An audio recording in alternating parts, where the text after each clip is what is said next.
أعوذ بالله من الشيطان الرجيم. بسم الله الرحمن الرحيم. قالت يا أيها الملأ أفتوني في أمري ما كنت قاطعة أمرا حتى تشهدون. قالوا نحن أولو قوة وأولو بأس شديد والأمر إليك فانظري ماذا تأمرين. قالت إن الملوك إذا دخلوا قرية أفسدوها وجعلوا أعزة أهلها أذلة وكذلك يفعلون. وإني مرسلة إليهم بهدية فناظرة بما يرجع المرسلون. فلما جاء سليمان قال أتمدونني بمال فما آتاني الله خير مما آتاكم بل أنتم بهديتكم تفرحون. ارجع إليهم فلنأتينهم بجنود لا قبل لهم بها ولنخرجنهم منها أذلة وهم صاغرون. قال يا أيها الملأ أيكم يأتيني بعرشها قبل أن يأتوني مسلمين. قال عفريت من الجن أنا آتيك به قبل أن تقوم من مقامك وإني عليه لقوي أمين. قال الذي عنده علم من الكتاب أنا آتيك به قبل أن يرتد إليك طرفك. فلما رآه مستقرا عنده قال هذا من فضل ربي ليبلوني أأشكر أم أكفر ومن شكر فإنما يشكر لنفسه ومن كفر فإن ربي غني كريم. قال نكروا لها عرشها ننظر أتهتدي أم تكون من الذين لا يهتدون. فلما جاءت قيل أهكذا عرشك قالت كأنه هو وأوتينا العلم من قبلها وكنا مسلمين. وصدها ما كانت تعبد من دون الله إنها كانت من قوم كافرين. قيل لها ادخل الصرح فلما رأته حسبته لجة وكشفت عن ساقيها قال إنه صرح ممرد من قوارير. قالت رب إني ظلمت نفسي وأسلمت مع سليمان لله رب العالمين. صدق الله العظيم.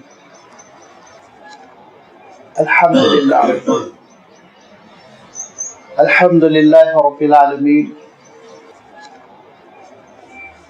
والصلاة والسلام على سيد المرسلين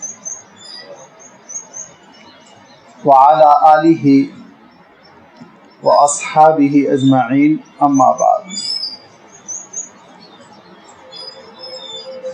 سورۃ النمل کا یہ تیسرا رکوع ہے جس کی بھی آپ کے سامنے تلاوت کی گئی. اس رکوع کی جملہ 22 آیات میں جن کا سلسلہ آیت نمبر 32 سے شروع ہو کر 44 پر ختم ہو رہا ہے، اللہ تعالیٰ نے حضرت سلیمان علیہ السلام اور حضرت سلیمان علیہ السلام کے دربار میں حاضر ہونے والی خاتون جن کا نام عرف عام میں بلقیس لیا جاتا ہے، ان کا تذکرہ فرمایا. اور یہ جو تذکرہ چل رہا ہے حضرت سلیمان علیہ السلام کا، جیسے کہ پچھلے رکوع میں آپ کی خدمت میں بات رکھی جا چکی ہے کہ اللہ تعالیٰ نے سورۃ النمل میں اس حقیقت کو اجاگر کرنے کے لیے، اس حقیقت کو نمایاں کرنے کے لیے حضرت سلیمان علیہ السلام کا تذکرہ فرمایا کہ اللہ تعالیٰ کی عظیم الشان نعمتیں حضرت سلیمان علیہ السلام کو ملی ہوئی تھی. کون سی نعمت تھی جو حضرت سلیمان علیہ السلام کو نہیں ملی؟ سب سے بڑی فضیلت و نبوت و رسالت کی ہوتی ہے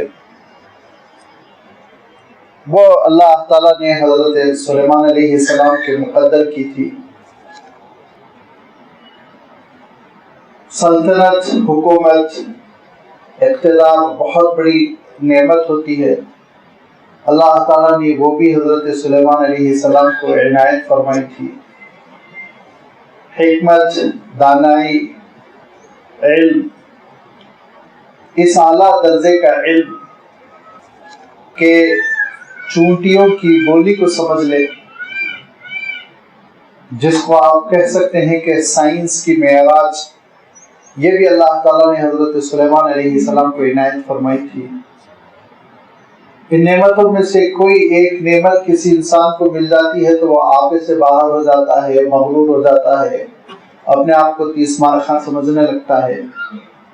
لیکن یہ ساری نعمتیں بیک وقت حضرت سلیمان علیہ السلام میں یکجا ہیں، لیکن حضرت سلیمان علیہ السلام کی بندگی، حضرت سلیمان علیہ السلام کی تواضع، انکساری کہ اللہ کے دربار میں یہ عرض کرتے ہوئے نظر آتے ہیں، ربی اوزعنی ان اشکر نعمتک التی انعمت علی، پروردگار مقام شکر پر مجھے آپ تھامے رکھیں کہ یہ نعمتیں میری اپنی نہیں بلکہ آپ نے عطا کی مجھ پر، میرے والدین پر، اور اے اللہ مجھے توفیق دیتے رہیں کہ میں نیک کام کرتا رہوں، اور نیک کام بھی وہ جو آپ کے پاس معیار قبولیت کو پہنچے۔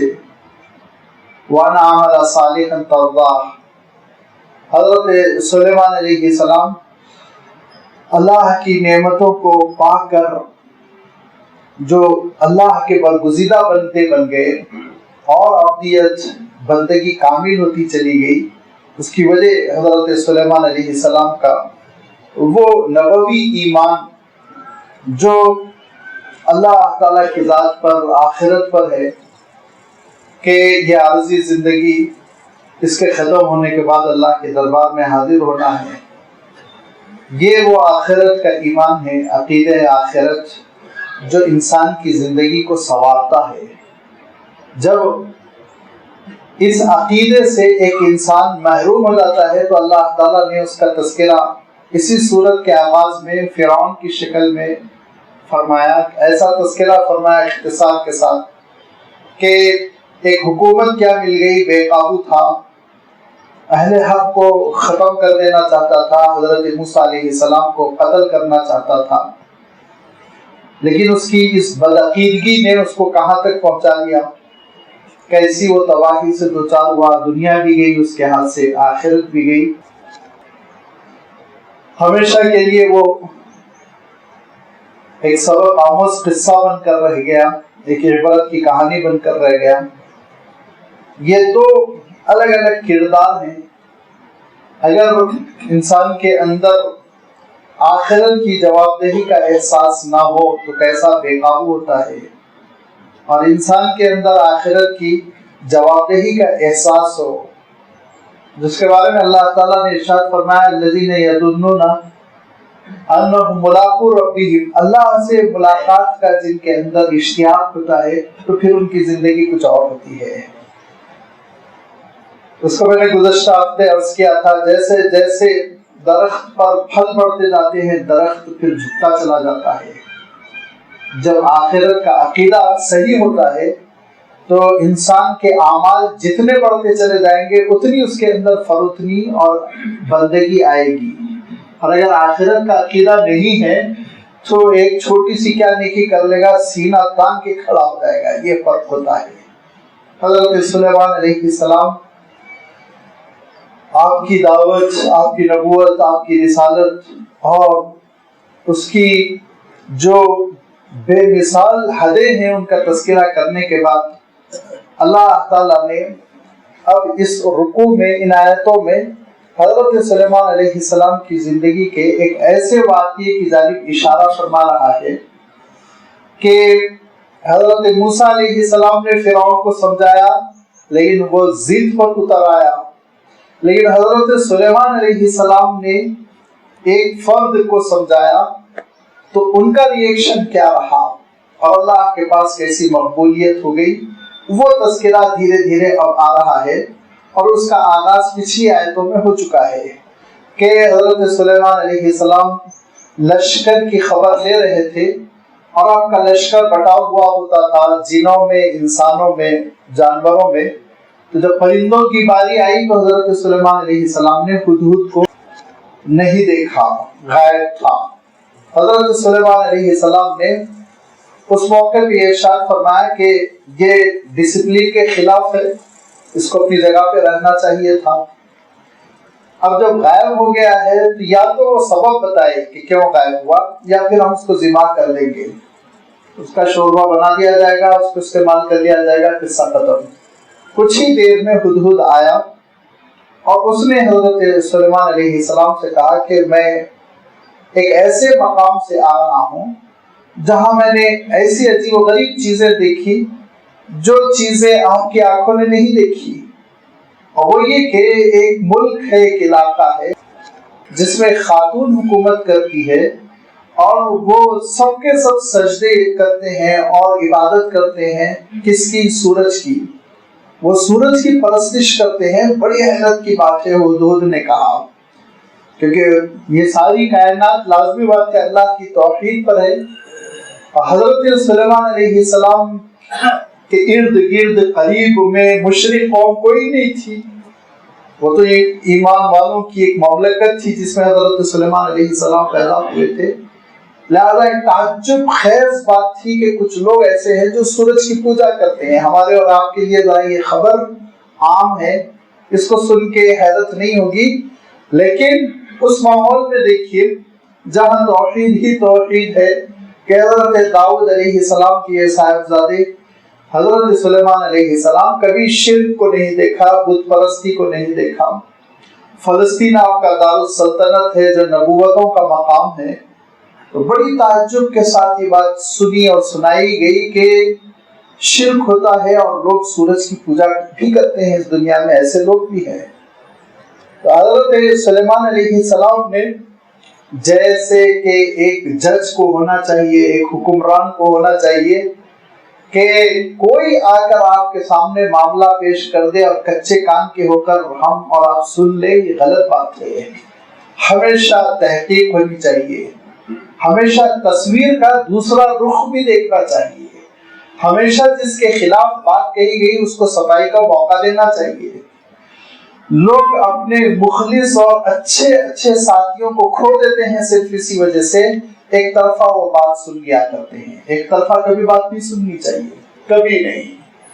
یہاں تک کہ آپ کا راوی آپ سے جو بات کر رہا ہے وہ بڑا سچا ہے، جھوٹ کا کبھی تجربہ نہیں ہوا، جھوٹ نہیں بولتا، تب بھی یاد رکھیے جب وہ کسی کی شکایت کر رہا ہے تو جس کی شکایت کر رہا ہے اس کو صفائی کا موقع دینا چاہیے۔ کیوں؟ بعض لوگ چرب زبان ہوتے ہیں، بعض لوگ الفاظ ایسے استعمال کرتے ہیں، لفاظی کے اتنے عادی ہوتے ہیں کہ دوسرے کی کردار کشی کر دیتے ہیں۔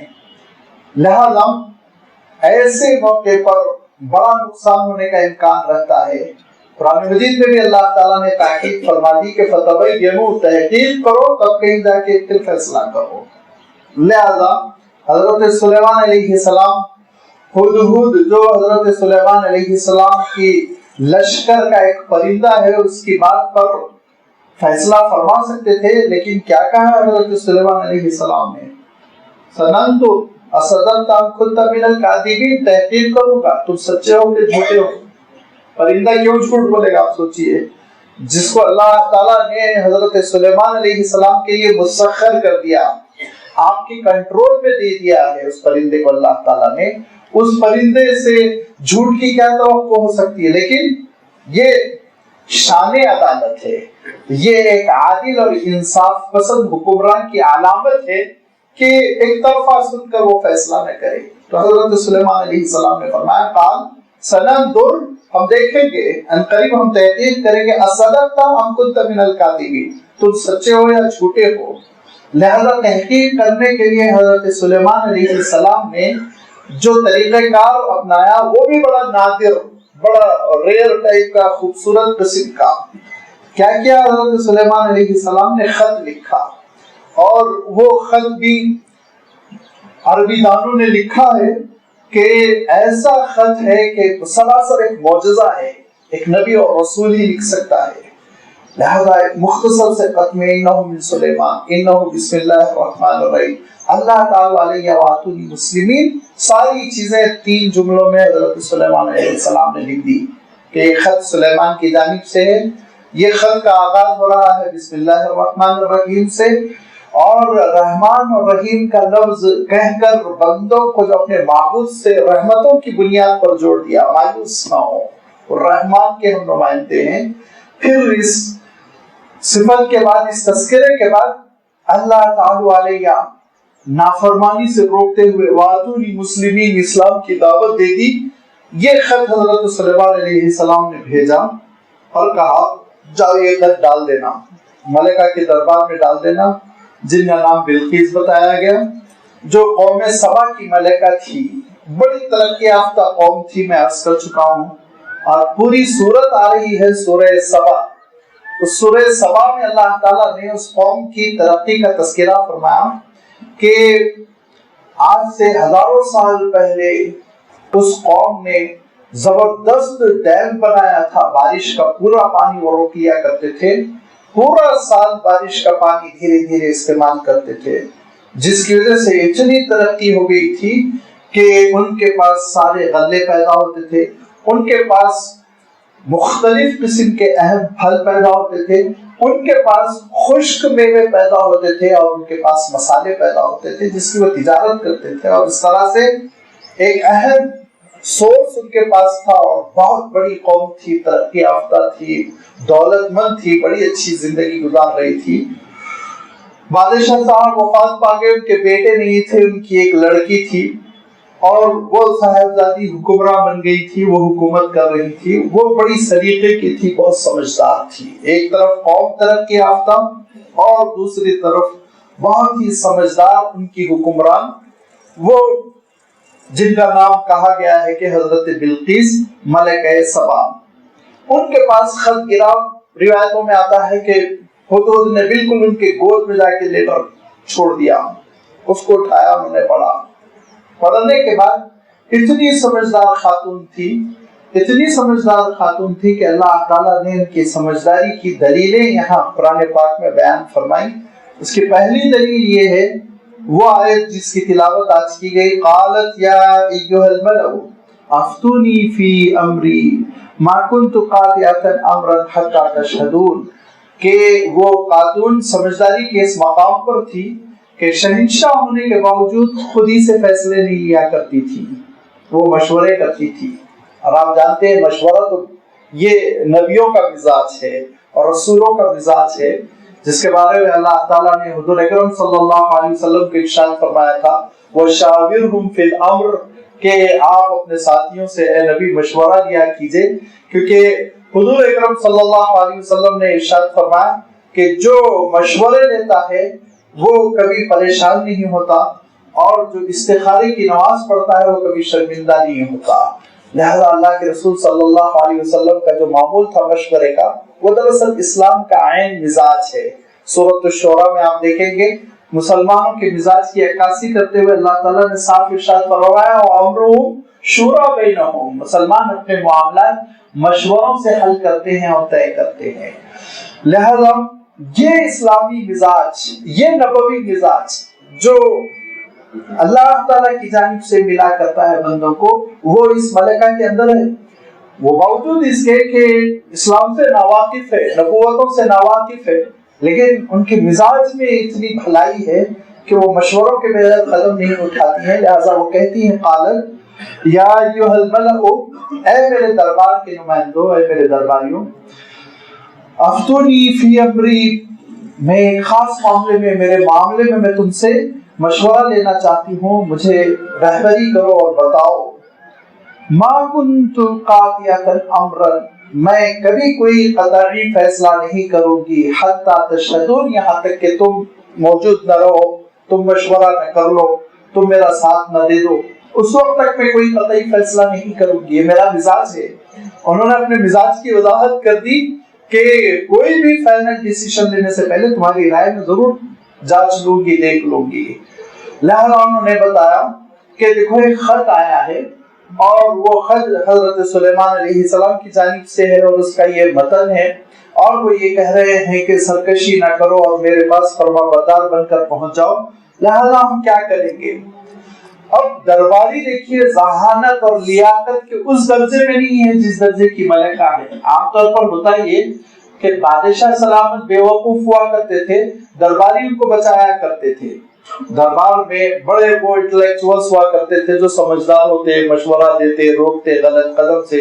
کبھی کبھی ان کو بادشاہوں کو خبط سوار ہوتا، صحیح مشورے قبول نہیں کرتے، پھر وہ پیٹتے، مارے جاتے، جنگیں ہوتی۔ لیکن یہاں دربار کے لوگ بڑے سمجھدار ہیں، دربار کے لوگ غیر سمجھدار ہیں اور ملکہ بہت سمجھدار ہے۔ قالو، کیا کہا ہم لوگوں نے؟ جذباتی بات، جیسے ہم مسلمان بھی کرتے ہیں نعرے لگانا۔ قالو نحن اولو قوت، ہم بہت طاقتور ہیں، ہم بہت طاقتور ہیں، وہ اولو باس شدید، اور سخت جنگ کرنے کے ہم قابل ہیں۔ آپ کو گھبرانے کی ضرورت نہیں ہے، اور آپ کیا کیجئے، جنگ کیجئے، ہم دیکھ لیں گے، ایک ایک کو ہم وہاں پر سیدھا کر دیں گے، ہماری طاقت میں کوئی شک و شبہ نہ کیجئے۔ والامر الیک، لیکن فیصلہ آپ کے ہاتھ میں ہے اے ملکہ، فانظری ماذا تأمری، لہذا آپ دیکھ لیجئے، غور کر لیجئے آپ ہم کو کیا حکم دیتی ہیں۔ اگر جنگ کرنے کا حکم دے گی تو ہم جنگ کریں گے، اور اگر آپ کوئی اور حکم دے گی تو ہم آپ کے حکم کی پیروی کریں گے۔ ملکہ نے کہا بیٹھے بٹھائے جنگ کی بات نہیں کرنی چاہیے۔ اب دوسری دلیل اللہ تعالیٰ ملکہ کی لیاقت، ان کی ذہانت، سمجھداری کی دوسری دلیل دیکھیے، اور دوسری دلیل بھی اللہ تعالیٰ نے اس خوبصورت پیرائے میں بیان کی کہ اس کی کوئی مثال نہیں۔ اب ذرا غور کرتے چلیے آیت پر۔ قالت، کہا اس ملکہ نے، ان الملوک اذا دخلوا قریۃ، کہ بادشاہوں کا معاملہ یہ ہے کہ جب وہ کسی بستی میں داخل ہوتے ہیں، افسدوها وجعلوا اعزت اہلها اذلۃ، تو اس بستی کو شکست کے بعد تباہ کر دیتے ہیں، برباد کر دیتے ہیں۔ افسدوها وجعلوا، اور اس شہر کے معززین ہوتے ہیں، عزت والے لوگ، اذلۃ، ان کو ذلیل خوار کر کے چھوڑ دیتے ہیں۔ جتنے بڑے حکمران ہوں گے، جنرل ہوں گے، کرنل ہوں گے، نواب صاحب ہوں گے، راجے مہاراجے، سب کو جیل میں ڈال دیں گے، سب کو ذلیل کر دیں گے، سب کے محل لوٹ لیں گے، بستی کی بستی تباہ ہو جائے گی۔ تاریخ بتاتی ہے کہ ہمیشہ بادشاہوں نے ایسے ہی کیا، ہمیشہ بادشاہوں نے ایسے ہی کیا کہ جب ان کے سپاہی داخل ہوئے تو پھر انہوں نے نہ مسلک دیکھا، نہ مذہب دیکھا، پھر انہوں نے نہ مرد دیکھا نہ عورت، پھر بستیوں کو تباہ و تاراج کر دیا اور لوٹ لیا، اور وہاں کے معززین شہر کو وہ ذلیل اور خوار کر کے چھوڑ دیا۔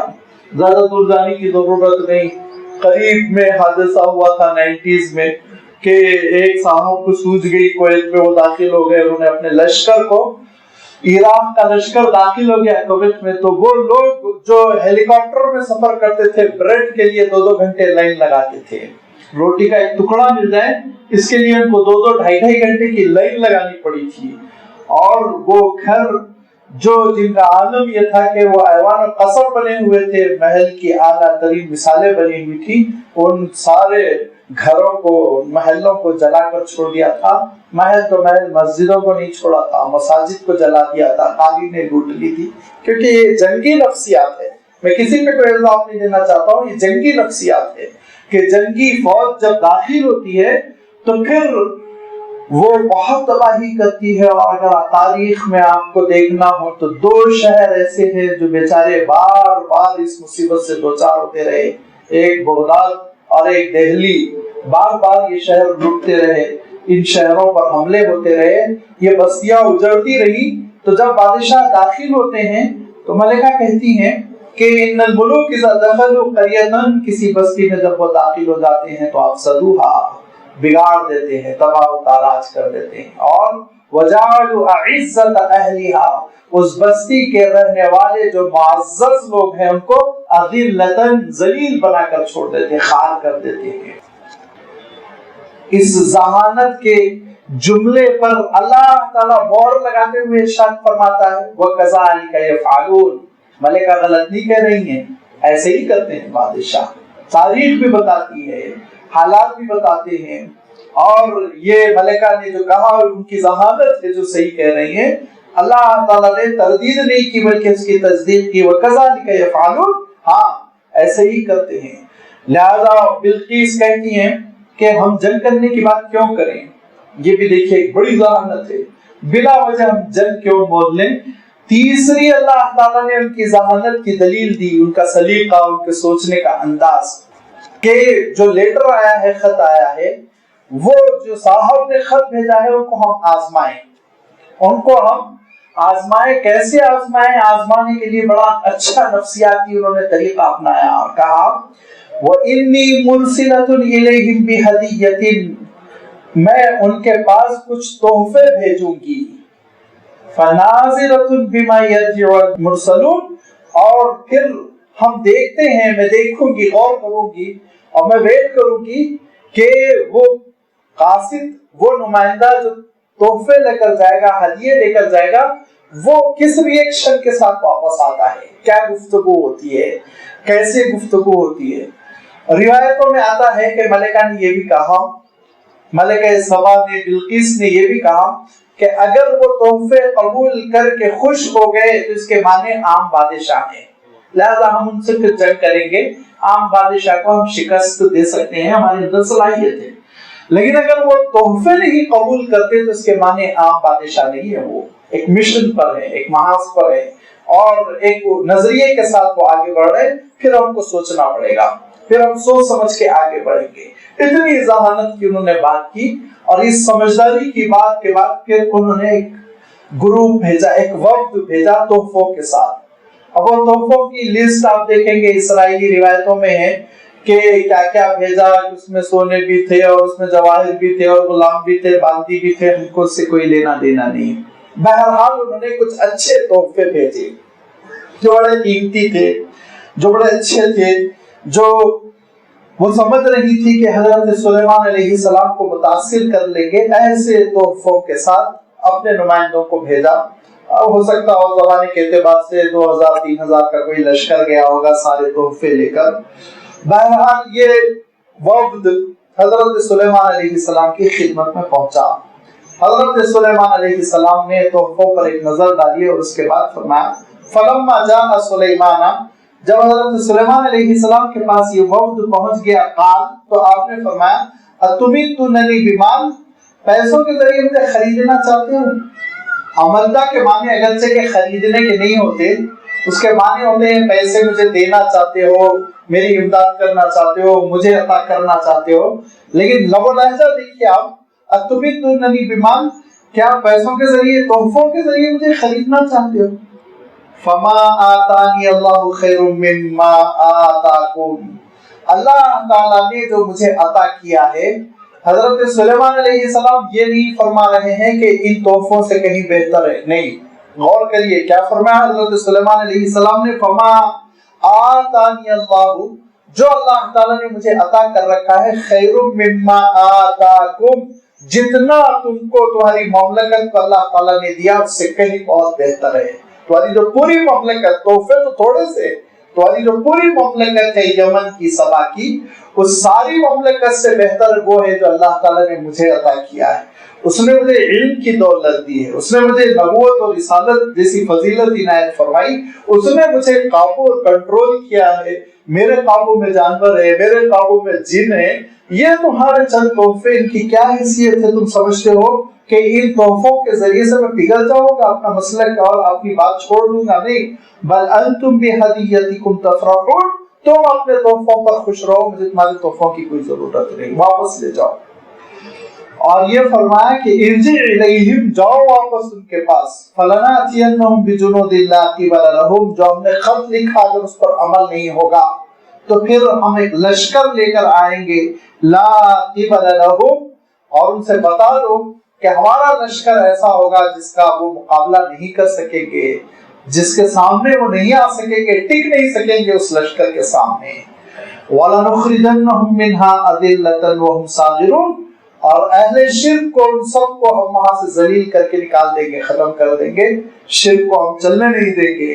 لہذا حضرت سلیمان علیہ السلام کے اس جلالی پیغام کے ساتھ قاصد اور سفیر واپس آ گئے ملکہ سبا کے پاس, اور انہوں نے کہا کہ یہ ہوا، ہم گئے اور ہم نے تحفے آپ کی خدمت میں پیش کیے، آپ نے ان تحفوں کو دیکھا اور تحفوں کو دیکھنے کے بعد آپ نے یہ ارشاد فرمایا کہ ہم کو ان تحفوں کی ضرورت نہیں ہے، ایک نظریے کی ہم بات کر رہے ہیں، اور اگر وہ نظریہ قابل قبول ہے تو ٹھیک ہے، بات آگے بڑھائی جائے، قابل قبول نہیں ہے تو میدان جنگ میں آ جاؤ، پھر ہم دیکھ لیں گے، اور یاد رکھو ہمارا لشکر ایسا ہے، اس کے سامنے تمہارا لشکر نہیں ٹک سکے گا۔ ملکہ نے کہا کہ دیکھو یاد رکھو یہ نظریات کی جنگ ہے، یہ فوج کی مال و دولت کی جنگ نہیں ہے، لہذا حضرت سلیمان علیہ السلام کے خلاف نہیں چلنا چاہیے، اور حضرت سلیمان علیہ السلام کی بات ایسے مان لینی چاہیے کہ میں خود سفر کر کے ان کی خدمت میں جاؤں گی۔ یمن سے وہ نکل پڑی اور دھیرے دھیرے ان کا لشکر اور ان کے سیکیورٹی گارڈز اور فوج اور کتنے ہزار تھے کیا تھا پتہ نہیں، سب بڑھنے لگے ملک شام کی طرف، فلسطین کی طرف، جہاں پہ کہ حضرت سلیمان علیہ السلام ہیں۔ حضرت سلیمان علیہ السلام کو اطلاع ہو گئی کہ بلقیس کا، ملکہ سبا کا لشکر آپ کی خدمت میں حاضر ہو رہا ہے۔ وہ دھیرے دھیرے نکل چلے اور آگے بڑھ رہے ہیں فلسطین کی جانب۔ تو حضرت سلیمان علیہ السلام نے اپنے درباریوں کو جمع کیا اور ارشاد فرمایا، قال یا ایھا الملأ، اے دربار کے لوگوں، ایکم یاتینی بعرشھا، اس خاتون کے تخت کو کون حاضر کر دے گا تم میں سے، قبل ان یاتونی مسلمین، اس سے پہلے کہ وہ مطیع اور فرما بردار ہو کر میرے پاس آئیں، اس سے پہلے ان کا تخت لے آؤ۔ ملکہ سبا کا ایک تخت تھا جس پر بیٹھ کے وہ حکومت کرتی تھی، اور تاریخ کی کتابوں میں آتا ہے سونے کا تخت تھا، 80 فیٹ کا تھا، 90 فیٹ کا تھا، ہیرے لگے ہوئے تھے، کیا کیا تھا پتہ نہیں۔ بہرحال اس زمانے کے لحاظ سے اس تخت کی بڑی اہمیت تھی۔ یوں بھی بادشاہ دو چیزوں میں ایک چیز پر بڑی توجہ دیتے تھے، اپنے دبدبے کے لیے، اپنے رعب کو بتانے کے لیے، یا تو اپنے تخت پر توجہ دیتے تھے اور ایک بڑا شاہی تخت ہوا کرتا تھا، یا پھر وہ اپنے تاج پہ توجہ دیتے تھے اور بڑا زبردست تاج بناتے تھے۔ حضور اکرم صلی اللہ علیہ وسلم کے زمانے میں جو کسرا تھا، اس کا جو تاج تھا وہ اتنا بڑا تاج بنایا، اتنا بڑا سونے کا تاج بنایا کہ وہ تاج پہن ہی نہیں سکتا تھا۔ اب بھائی 1 کنٹل سونے کا تاج بنا لے گا تو کوئی انسان تھوڑی پہن سکے گا، تو اس کی ترکیب کیا بنائی گئی تھی معلوم ہے آپ کو؟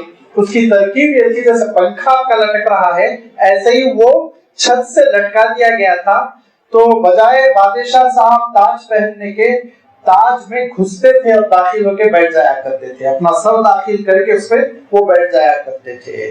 تو بادشاہ کا عام طور پہ بادشاہوں کا یہ معمول تھا کہ اپنی ظاہری شان دکھانے کے لیے تخت شاہی پہ توجہ دیتے یا تاج شاہی پہ توجہ دیتے، اور دشمن بھی ہمیشہ ٹارگٹ بناتا تھا ان کے تاج کو اور ان کے تخت کو۔ حضرت سلیمان علیہ السلام یہ بتلانا چاہتے تھے کہ میرا علم ظاہر نہیں ہے۔ حضرت سلیمان علیہ السلام یہ بتلانا چاہتے تھے کہ میں ظاہری فوج کا ایک حکمران اور سردار نہیں ہوں، میری مملکت کچھ اور ہے، میری حکومت کچھ اور ہے، یہ میری روحانی حکومت ہے جو تمہاری حکومتوں سے بہت پرے ہوتی ہے، بہت بلند ہوتی ہے۔ یہ میسج حضرت سلیمان علیہ السلام دینا چاہتے تھے۔ اس کے لیے حضرت سلیمان علیہ السلام نے کہا کہ اس سے پہلے کہ سبا قوم کے نمائندے آ جائیں، ملکہ آ جائے، ان کا تخت آ جائے یہاں پر، تاکہ ان کو پتہ چلے کہ ہمارا اختیار کیسا ہے، ہماری حکومت کیسی ہے، اور اللہ تعالیٰ نے ہم کو کیا کیا عنایت فرمایا۔